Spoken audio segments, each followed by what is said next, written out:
And we are so lucky to be in the birthplace of the U.S. Constitution.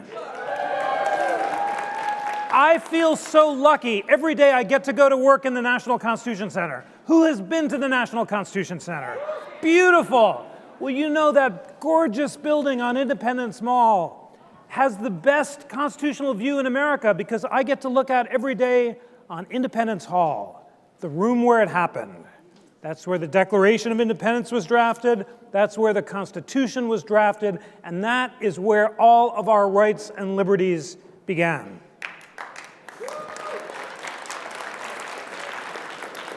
And students of Philadelphia, I give this challenge to every citizen of the United States that I meet, and I give it to people around the world, but this is a special challenge for you.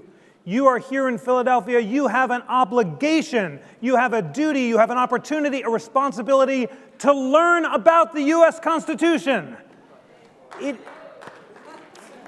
That's worth you know what? It is worth applauding for because it is so exciting. It is so relevant, and it is so important in order to be a fully engaged citizen. So I was hoping to join you guys last night, but I couldn't join because I had to go to Washington, D.C. And I had to go to Washington because we've just had a new nominee to the U.S. Supreme Court. This is one of the most momentous and important decisions that a president can make.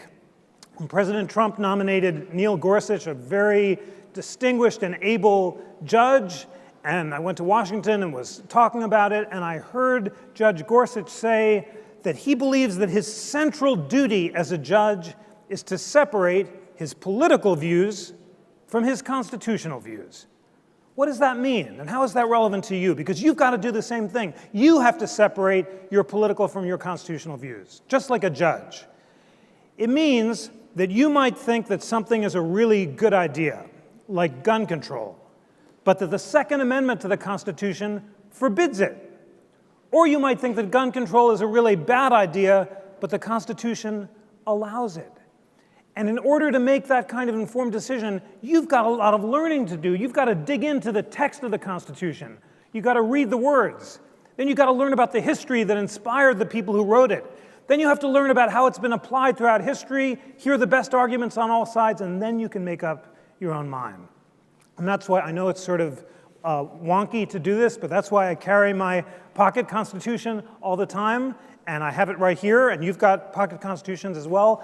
But I've got a thrilling new app that I want to tell you about that you can now carry with you at all times to get the best arguments on all sides of the constitutional issues at the center of American life. It's called the Interactive Constitution, and I want to call it up behind me. Here, you can see it on the web at constitutioncenter.org, and you can download it in the App Store, and I want you to download it, not now because I'm talking and you have to listen to what I'm saying, but using this great app, Interactive Constitution in the App Store, you can click on any part of the Constitution, read its text, read its history, read the best arguments that liberal and conservative scholars have to say about it, and then you can make up your own mind. So let's take a big constitutional issue in the news. Searches and seizures. Can the government force Apple to turn over your emails and personal data? No. Okay, let's vote. Who thinks that the Constitution prohibits the government from forcing Apple to create a code that would reveal private email? Who thinks it's unconstitutional? A bunch of people said no. And who thinks it's constitutional? Okay, not everyone's voting, or I can't see too well, but maybe it's good that you haven't quite decided. Let's read the text first. I'll tell you a little bit about the history, and then we'll vote again. So let's start with the text. I can do this one by heart because it's so important, but I'm here at the Interactive Constitution, and I click on the Fourth Amendment, and here's the text. See if I'm getting it right. The right of the people to be secure in their persons, houses, papers, and effects against unreasonable searches and seizures shall not be violated. How did I do? Okay, that's the text. Now we've got to learn about what the history says. What were the framers talking about? Well, here at the Interactive Constitution, you've got the best liberal and conservative scholars in America with a common 1,000-word statement about what that history means. So you can be confident that every word in this statement is embraced by both sides and is completely nonpartisan. And if you read this statement, you're going to learn the thrilling story of the writs of assistance and general warrants that sparked the American Revolution. What were the writs of assistance? They allowed King George to authorize his henchmen to break into people's houses, to rummage through their private diaries, and to see whether or not they'd paid the hated tea taxes. And these general warrants were so unpopular that when a guy called James Otis denounced them in 1763, John Adams said, "At that moment, the child revolution was born." So that's how important this Fourth Amendment is. Our forefathers were so concerned about not allowing the government to rummage through your private papers, read your private diaries, and see whether or not you were a critic of the government, that they fought a revolution, and then they passed this beautiful Bill of Rights to forbid searches without very good reason. And then we come back to this question, well, is Apple's search of an iPhone an unreasonable search and seizure of our persons, houses, papers, and effects? Well, our scholars disagree about questions like that. The framers of the Constitution believed you had to break into someone's house in order to read their private diaries. Now, of course, the government can get it from Apple merely by requiring Apple to turn over a passcode. So is that a search of our digital effects, or do we have no expectation of privacy in data that we store with Google and Apple and in third-party servers in the digital cloud? The truth is that this is a question that the US Supreme Court is disagreeing about in some issues, but there are some cases where all 9 justices are agreed. Just 2 terms ago, the question was, when the police arrest you, if they arrest you, and if say they find an iPhone in your pocket, are they allowed to open it and read your emails? Well, okay, let's vote. Who says that you think the Constitution allows the government to read the emails on your iPhone if they arrest you? And who thinks it's unconstitutional?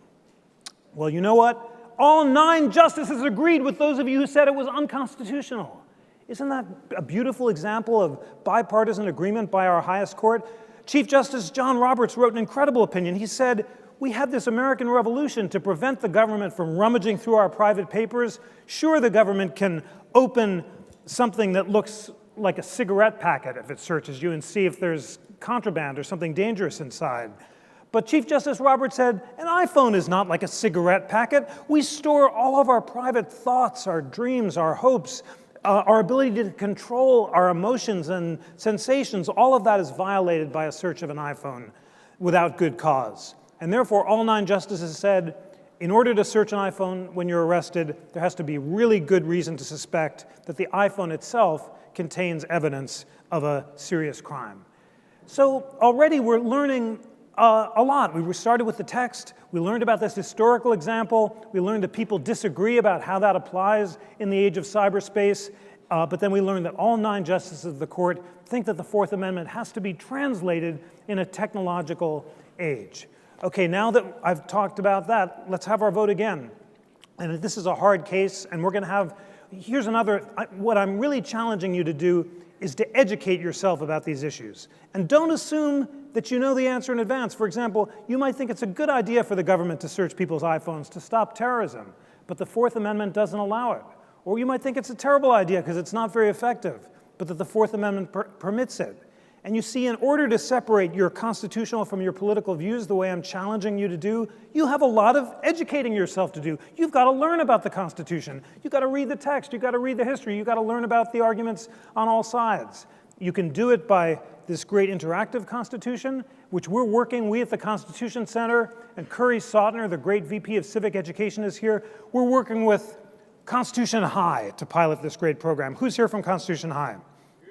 All right, you guys are awesome, and you are just a wonderful testing ground for this incredible platform. And then we're working with Superintendent Height and the Philadelphia School District to bring this incredible tool to all of you. You can get it on your iPhones, but I want you to consult it in class. I want you to deal with the constitutional issues as they come up in the news, and then go to the interactive Constitution, have a great debate about the issues so you can make up your own mind. I'm just going to give you one example of a really tough, really hard but really important constitutional issue in the news, and we'll see what the interactive Constitution says, and then let's have some Q&A. Here's the tough question. Did President Trump violate the Constitution when he allowed foreign ambassadors to stay in his hotels? And the question is whether this violates the Foreign Emoluments Clause of the Constitution. Now that sounds really wonky, and I will tell you the truth. I teach constitutional law for a living. I had not heard of the Foreign Emoluments Clause before it came up in the news because it hasn't been a live constitutional controversy for a long time. But I was able to go right to the Interactive Constitution and learn about it. And I was thrilled when all the journalists who wrote articles about the Foreign Emoluments Clause went to the Interactive Constitution too, because we assembled the best liberal and conservative scholars in America to find out about what the Foreign Emoluments Clause says.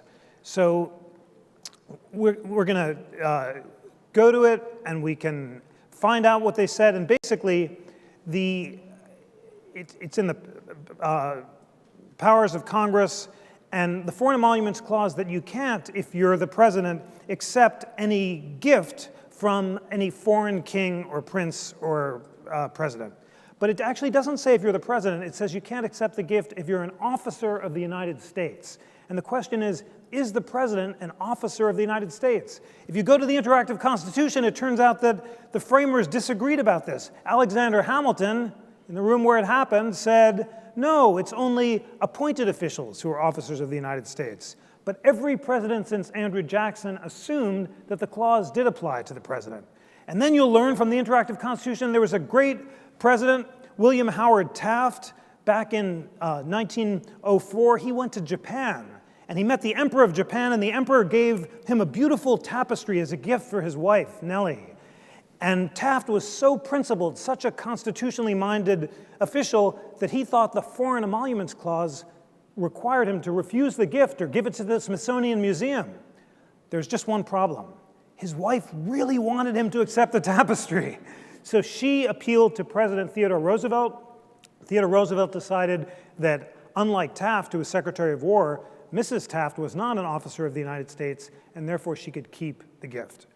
So this is just really important history to learn, and you've got to learn about that. You have to decide if the Foreign Emoluments Clause applies to the president. Then you've got to decide whether business dealings committed by a president are actually the equivalent of gifts, or whether they're not, and they should be ascribed to the hotel and not to the president himself. It's tough, it's complicated. It requires educating yourself, reading the text, reading the history. Listen to our great We the People podcast. I have the best constitutional job in the world, because every week I get to call up the top liberal and conservative scholars to debate these hard issues. After I go talk to you this afternoon, I'm going to go have a great podcast on President Trump's executive orders, those orders that stop people at the airport and said that people from certain Muslim countries can't come to the United States. Do those violate the Establishment Clause of the Constitution, which protects our right to exercise religion? Do they violate the clause that says that everyone is entitled to equal protection? Or are they authorized by federal laws that allow the president to protect the country? These are hard questions. There are good arguments on both sides. I'm going to interview two scholars who disagree about it. It's going to be posted. You can subscribe on iTunes. It's free. Listen to the arguments, and you can make up your own minds. This may sound like hard work, but I know you can do it. I want you to do it, and you have to do it. Because if you don't do it, you will not be fully engaged citizens. You will not be able to make an informed decision. We are seeing incredible constitutional debates in this country. Fundamental questions about what are the proper scope of the presidency and Congress and the courts. Is the president allowed to stop people in airports and send them back to their countries, or does the Constitution forbid that? Part of the answer to that question will come from courts, but a big part of the question will also be the considered, informed opinion of the American public. What people say on blogs, people writing to their congresspeople, people speaking out, all of this will affect our constitutional understanding and will ultimately be decided by our judges. And you, as citizens, have an obligation to educate yourself so you can participate in this great conversation that is the U.S. Constitution and help shape its meaning and preserve liberty in the future. I'm going to end with a quote that I find incredibly inspiring from my hero, who's Justice Louis Brandeis. And he was a justice on the Supreme Court. He served 100 years ago. And he came up with the most beautiful statement about the reason for education and the reason for free speech and the reason we protect it that's ever been written in America. And I'm going to recite it to you so I can inspire you, and I hope that it'll inspire you to Learn as much about the Constitution as you can every day, because every day you learn about the Constitution, you're developing your faculties of reason. And that was Brandeis's great belief, that we all have certain faculties. We have emotions and passions, but we also have this ability to educate ourselves and exercise reason. And only by exercising our faculties of reason can we be fully engaged citizens in this beautiful democracy. So here's Brandeis on the purpose of free speech and the necessity of education. Brandeis begins by referring to those who won our revolution. And he's talking not about Madison and Hamilton and the Constitution makers in Independence Hall. He's talking about Jefferson and the revolutionaries of 1776 who wrote the Declaration of Independence. Here's what he said. Those who won our revolution believed that the final end of the state was to make men free to develop their faculties, and that in its government, the deliberative forces should prevail over the arbitrary. They valued liberty both as an end and as a means. They believed liberty to be the secret of happiness and courage to be the secret of liberty. They believed that freedom to think as you will and to speak as you think are means indispensable to the discovery and spread of political truth. That without free speech and assembly, discussion would be futile, that with them, discussion affords ordinarily adequate protection against the dissemination of noxious doctrine, that the greatest threat to freedom is an inert people, that public discussion is a political duty, and that this should be a fundamental principle of the American government.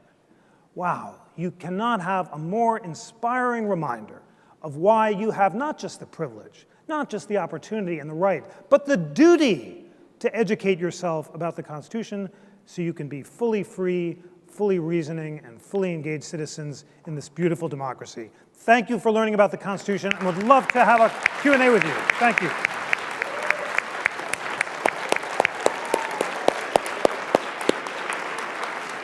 All right, we have, can you all hear me? We have time for 3 questions.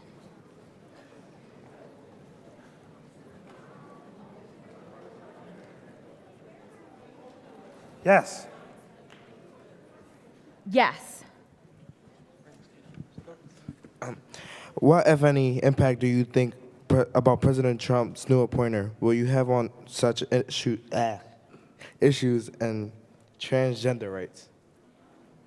The question is broadly, what do I think about President Trump's appointee, and what about transgender rights in particular? Yeah.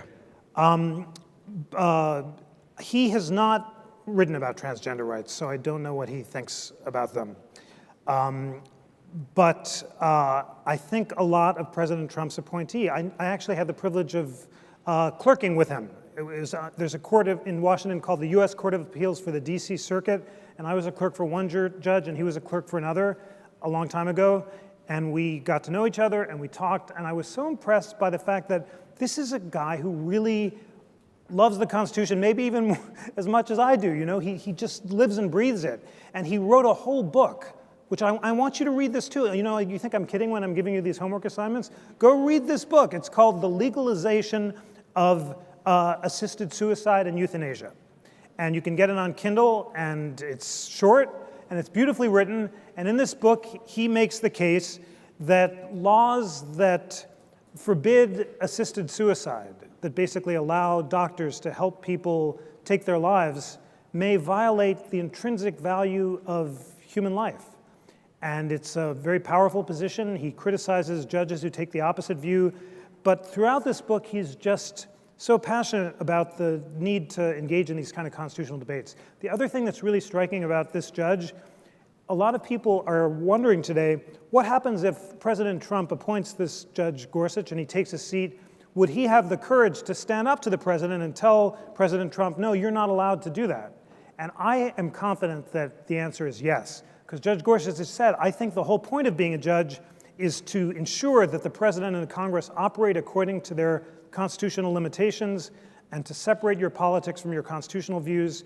So if it were the case that the Supreme Court hears these immigration cases, for example, and if Judge Gorsuch were to conclude that they were unconstitutional, which I don't at all know whether he would, because there are good arguments on both sides, I am confident that if he did think so, he would have the courage to say no even to the president who appointed him. That's the beauty of our system, that the most powerful person in the country can be checked by his own appointees, because in the end, who has the power in the United States? Not the president, not Congress, but we the people as represented by the Constitution. Thank you.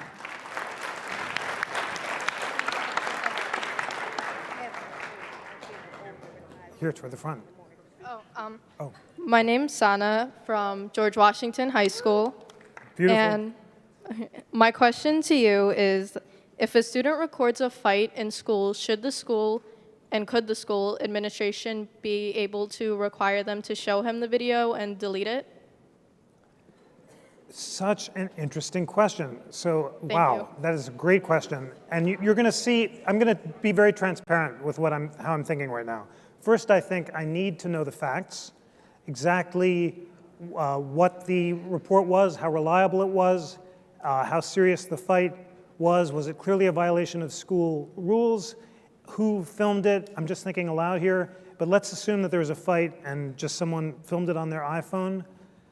There might be state laws governing what you're allowed to film in public, and I don't know what Pennsylvania's law is and whether you need both people to consent before the video is considered public or not.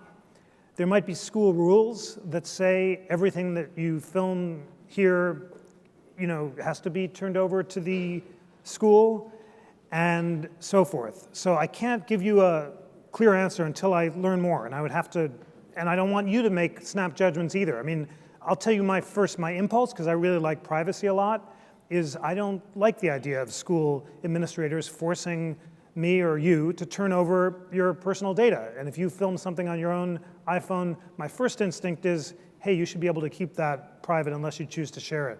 But I'm not sure that's the right legal answer or constitutional answer. The other truth is the Supreme Court has said students, I'm sorry to report, but it's true, according to the court, have a diminished expectation of privacy. So your teachers and principals can require stuff of you that the government couldn't require of a citizen on the street. So maybe the answer will be different there, and maybe you think that's fair or unfair.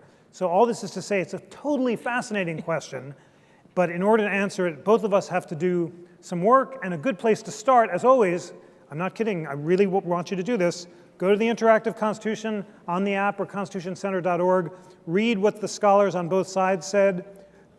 Here's two other cool things you can do with the Interactive Constitution. It's so neat. I'm like a salesman for this thing, but there's more. There are two other things you can do, which you've got to find out.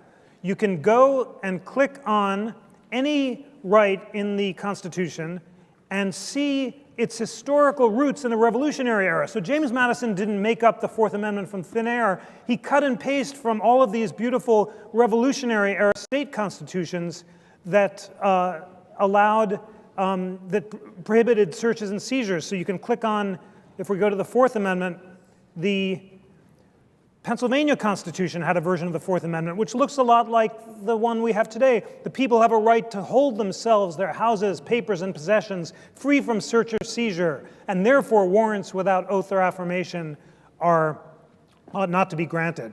And you can compare that to the language of the Massachusetts Constitution and get a sense of exactly what the Massachusetts one was closest to the original Fourth Amendment. So there's all that history to learn about. And then finally, and this is the really thrilling thing you can do at the end, you can go to rights around the world and compare our Fourth Amendment with what other countries say. So here's our Fourth Amendment. All these countries in yellow have versions of the Fourth Amendment. And if you click on Japan, you'll find that the language of the Japanese Fourth Amendment looks almost exactly like ours. 53% of the text is the same. The right of the people to be secure in their homes, papers, and effects, and so forth. Why is it so similar? Because General Douglas MacArthur, when he wrote the Japanese Constitution after World War II, cut and pasted the American Fourth Amendment. So the text looks very similar. By contrast, the Russian Fourth Amendment, and Russia's been much in the news recently, the CIA and the FBI have concluded that it hacked into American elections. The Russian Fourth Amendment says that evidence can't be used in violation of laws and spouses can't be forced to testify against each other, but it doesn't constrain the government from seizing data or engaging in searches in any way. So, on the Russian Fourth Amendment, hooray for ours, and really, really interesting to compare the two. So that's my answer to your question. A phenomenal question. Both of us have to do a lot of work to answer it, and a good place to start is the interactive Constitution. All right.